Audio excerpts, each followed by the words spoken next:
Up first this evening, Prime Minister Andrew Holness is insisting that he does not intend to put tighter COVID-19 measures in place at this time. Speaking at the official opening of the new headquarters of the Ministry of Foreign Affairs and Foreign Trade, Mr. Holness instead believes the government must strike a balance going forward. Anthony Lugg explains.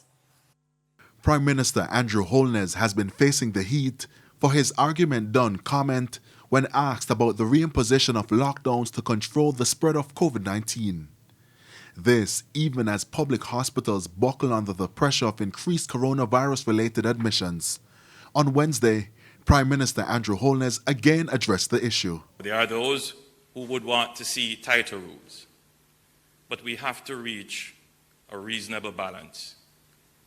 Tighter rules could mean less work, it could mean less economic activity, less income, and that could also mean more social problems. But nevertheless, I believe we all understand that it is now down to us. Public health specialists and other medical groups have warned that not tightening the COVID containment measures could have a damning effect on the already ailing healthcare system. Effective today, hospitals across the island will only be accepting emergency cases, but it appears the government will not be yielding. Mr. Holness doubled down on his argument done stance. And I reinforce the point that yes, government has a duty to protect the citizen, even against themselves.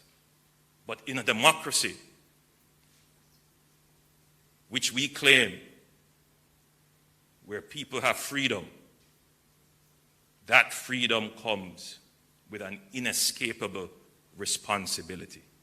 Mr. Holness was speaking at the official opening of the new headquarters of the Ministry of Foreign Affairs and Foreign Trade. Foreign Affairs Minister Kamina Johnson-Smith says the new headquarters will form part of the transformation of downtown Kingston. We form a part of the downtown Kingston community, participating in its transformation into the waterfront city. Mayor, Your Worship, and Custos, welcome to you both, the waterfront city in which we still believe and which we all envision. Anthony Lugg, TVJ News.